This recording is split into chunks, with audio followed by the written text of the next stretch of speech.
Good morning, everybody. Morning. Here we are, Tom. Where are we? Hey, that's my line. Okay. Where are we, Tom? We are at the History Center of Olmsted County. Just let me give you a little background on that. In 1926, Burton Eaton and several other founders established the Historical Society of Olmsted County downtown, but then they had the exhibits that they were maintaining in the Rochester Public Library and then eventually at the Bethel English Lutheran Church before they purchased this land in 1972. And interestingly, in 1972, this was the Stoppel Farms location.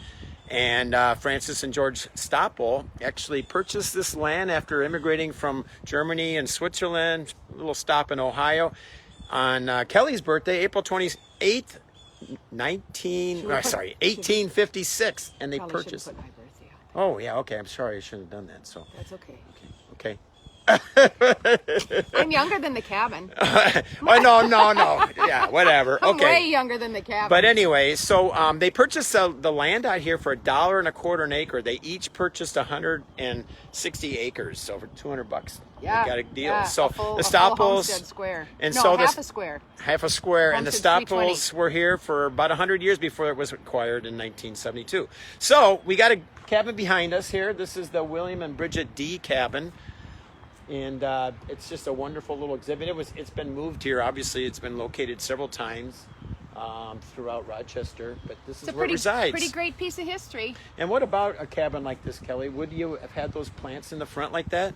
No, you wouldn't have, because you wouldn't have wasted your land on an ornamental. You would have used your land to be growing food and doing other things. So Yep. yeah, those posts would have been used for hitching your horse and everything until you got more money to put the horses elsewhere. Yeah, so we've got a little bit of landscaping going on that otherwise might not have been there 100 years ago. The way we landscape our land has changed significantly in the last 100 years. And What's that over there? And there's that's going to be a garden that we're going to go visit. We got a couple gardens to visit, so let's get going here. Let's get going. So, Am I keeping your clipboard? yep. All right, let's get going here. Okay. So this is the Heirloom Garden at the History Center. This is a lovely little plot that's maintained by the Olmsted County Master Gardeners, and this falls under our plant biodiversity topic and one of our 7 priorities with the University of Minnesota Extension. One really neat thing about this garden is the plants that are planted here are all varieties that have been in our history, in our vegetable food production history. These seeds were seeds that were brought over from immigrants, or they were traded from neighbor to neighbor when people found a good variety that suited their needs, had the best flavor and great production. Since then, many of these varieties have been bred and are only grown, just a very, very small portion of them. We've lost, I think, close to 95% of our seed stock. There used to be like 200 varieties of corn, and now we're down to just a handful. Same thing with radishes, cabbages.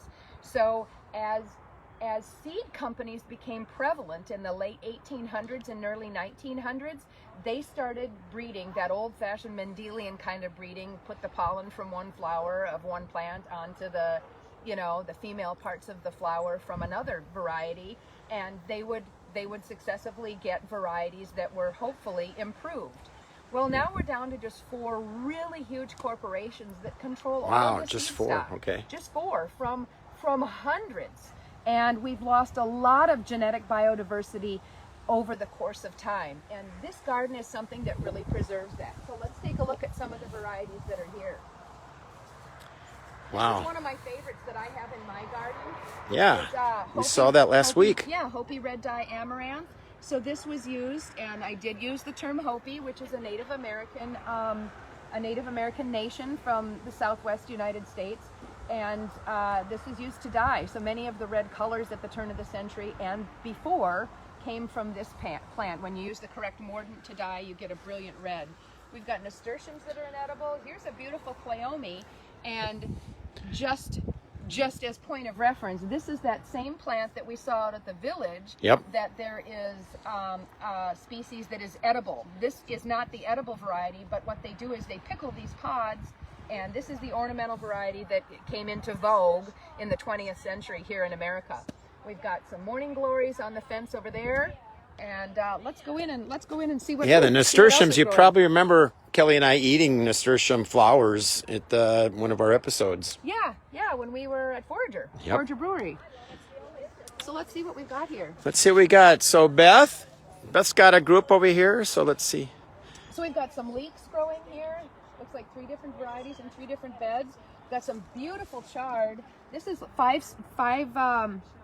color silver beet, and this variety of chard is in yellow, it's in red, there's a white, a beautiful magenta color, here's an orange. This is a really colorful plant, very nutritionally dense, and excellent food value here in this plant. Okay. We've got some herbs. This looks like another type of a chard. There's the white variety. Yep. We've got some peppers, some yellow banana peppers here.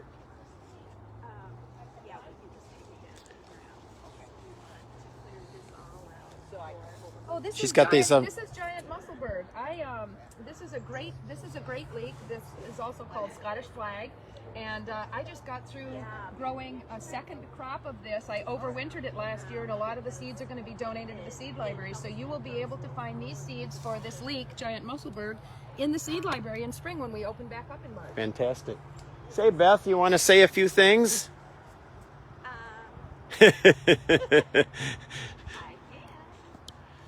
Yes. So. Shiso. Nice.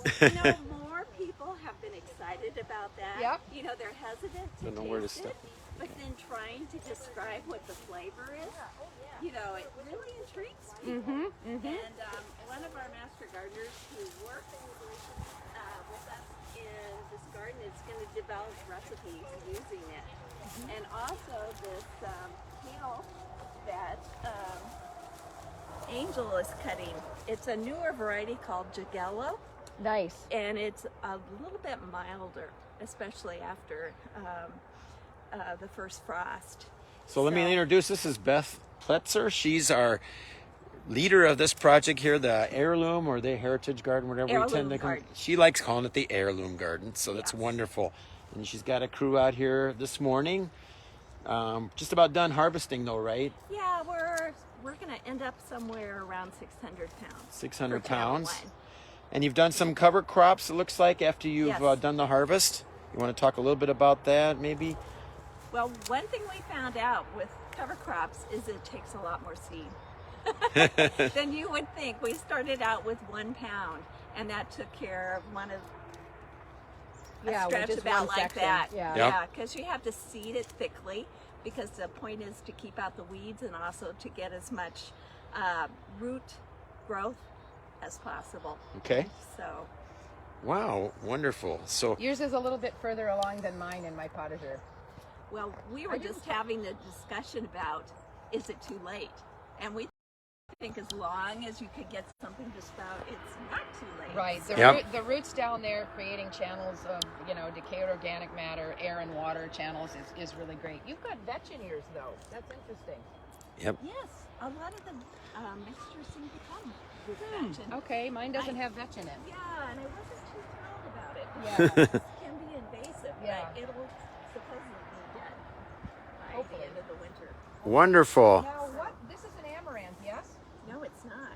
It's called Orish, and Oh, I'm not sure. Orash. Okay, great. Yeah. So Chenopodiaceae family, like spinaches, the goosefoot family. Atriplix. Yes, Yeah, nice. yeah. Nice. It's very close. Wonderful. And then are you saving the seed bath if it is able to actually ripen all the way? I was planning to until I looked at the instructions for seed saving, and there are male and female plants or flowers, and then there are different forms of male and female. Yep. And it's more complicated than you Yeah. would like. Yeah, I saved a lot of spinach this year, which is the same plant family, and it does the same thing. So you've grown it in a cluster, and you should be able to save it. But yeah, I'm hoping. and I did my beets as well, which biennial is more difficult. But yeah, They're also used a lot in floral decorations. But the thing that intrigues me so much about this is it's been grown for at least 3,000 years. Yeah. It comes from Central Europe, and the leaves are used in salads or cooked. It's a spinach substitute. So I just love it. I It's love been it so too. colorful. It's gorgeous. Have you seen the three color one? I grew it in my garden a couple years ago, and it's outstanding. Great flavor, and it's a spinach substitute. Yeah. So thank you very much, Beth, for the little bit of story here. What's going on in the Heirloom Garden, and then Angel, we're gonna follow Angel Weisbrod from one of our newer members on the Master Gardeners here of Olmsted County, and she and Amy Gigler Jensen is going to be the leaders of our medicinal garden that we have over here. Castor bean. Castor beans, yeah. Such a beautiful plant. Yes, wonderful. So I don't know if people know, but about 30 to 40% of our prescriptions nowadays are plant-based. But and there's a lot of history behind what people do with medicinal gardens, and so this is one that we maintain here. By the way, I want to give a shout out to Executive Director Wayne Ganaway. They've been so supportive here at the History Center of Olmsted County. We've been able to maintain these two demonstration gardens here for many, many years. And it's just actually a great environment for us to come out and garden. Look at all these wonderful species here. Tell us how Vinca has sort of changed oncology medicine. I'm not going to be able to do that. Right. Yeah, no. Amy and I started this 3 weeks ago. Oh wow. So I Okay. have readings for the winter. Yes. Oh, wonderful. Good So what do for we you. got here? Or Some you. nice, Beth yep. has given me some good sources Yep. for it. So right now I consider that a beautiful plant with lovely flowers. It on is. It is. It also Yeah. produces a wonderful medicine for, I believe, cancer patients in the Okay. Department of Oncology under that Right. field of medicine. Yep. Yeah. And I think the blackberry lily too does. Blackberry is wonderful. is We've also got does the some same. seed heads there. I donated some of that to the seed library a couple of years ago, so you can collect that and donate it as well. Yeah, it'd be great in the community donated seeds. I think I might have trimmed off a lot of those, Kelly, earlier this year. Oh my I know goodness. there was a ton of seeds on there. Yep. Right. So because it does tend to spread. So so you and Amy are gonna take this over and make some plans on what to do going forward, right, Angel? Right. So The first thing we did when we came out here, like you said, it was about 3 weeks ago, was we just spent time weeding and kind of pulling out. There was a lot of overgrowth in various areas, so we're trying to get an idea of what's there. And Okay. then Amy did a very nice plot because we have to be full of our markers. Yep. Spring, we're gonna have a problem. yes, we're gonna have to pull these markers and then put them back in at the beginning of the year. So we did that, and then our kind of our plan is over the winter is to kind of become more familiar with some of these and figure out what we're doing, because neither of us really have a big background in that. Yep. Yet, but lots of education. Okay. Well, appreciate you guys picking that up, and I think we're gonna have to wrap things up here shortly, but appreciate it. But Kelly, Angel? you apparently have a lot of knowledge, so anything. Yes. I'm all ears. Well, when I look at this garden, I see people doing more work for themselves instead of going out to stores. I see vitamin C coming from road. Oh, we got a jet. We're in the Yes, flyway we're of the in the airport. flyway, Yeah. So I see here's pink Grutendorst, which is an older rugosa rose, a shrub rose. So this is where vitamin C comes from. One of our sources, rose hips. And then back here you've got Baptisia, which is false indigo. And false, of course, means that it's not the true indigo plant that's native to the clams in the Mediterranean, which is where we got that deep purpley blue color. But this can be used to dye things as well. And over here we've got comfrey. That's comfrey, Comfrey, not yep. borage, correct? Yes. Yeah. Comfrey So and some comfrey- Joe Pye weed. And Comfrey is the chop and drop plant, make compost tea from. It is your powerful permaculture plant that you use, and you can just cut it back and it's back like this in a couple of weeks.